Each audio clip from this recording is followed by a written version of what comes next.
கேரளாவில் பரவும் west Nile virus பாதிப்பு பொதுமக்கள் மத்தியில் ஒருவித அச்சத்தை ஏற்படுத்தியுள்ளது.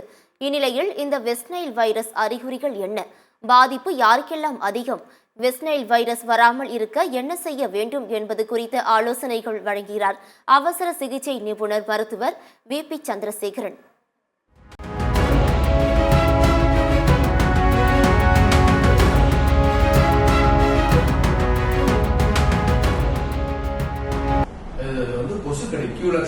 கொசு கடிக்கிறதுனால வர காய்ச்சல் பெரும்பாலும் வேற நாடுகள்ல தான் இருந்துட்டு நம்ம நாட்டு ரொம்ப கம்மியா தான் வருது. கேரளால இப்ப வந்துட்டு அங்க மற்ற பக்கம் பரவி இருக்குன்னு சொல்றாங்க.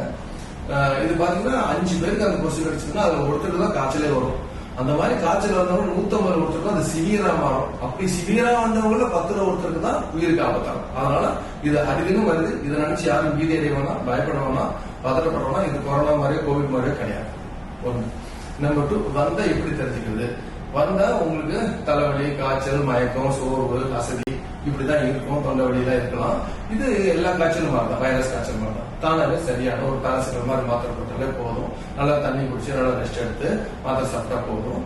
இதுல சிவியரா வரும்போது என்ன வரும்னா கழுத்தெல்லாம் கெட்டியா பிடிச்சிக்கும், ஃபிட்ஸ் வரலாம், மயக்கம் அடையலாம், சுயநினைவு இழந்து போகலாம். இப்படி வரும்போது நம்ம ஐசியூ வார்டில் வச்சு அட்மிட் பண்ண வேண்டி வரலாம். அதுக்கான ட்ரீட்மெண்ட் சப்போர்ட்டிவ் கிடையாது. அதுக்கு ஸ்பெசிபிக் ட்ரீட்மெண்ட் எதுவும் கிடையாது. அது வந்தா எப்படி கண்டுபிடிப்பாங்கன்னா முதுகு தண்டுவடத்துல நீர் எடுத்தோம், ரத்தத்திலையும் IgM டெஸ்ட் எடுத்து நமக்கு எந்த அளவுக்கு வியாதி இருக்கு நம்ம கண்டுபிடிச்சிக்கலாம். அப்படி கண்டுபிடிச்சாலும் இது சப்போர்ட்டிவ் தான் இருக்கு. இந்த மாதிரி இருக்கிறப்ப ரொம்ப அரிதிலும் மருத்துவம் இறப்பு ஏற்படுகிறது. சென்ட்ரல் நர்வஸ் சிஸ்டம், மைய மூளை நரம்பு மண்டலம் பாதிக்கப்படுகிறது.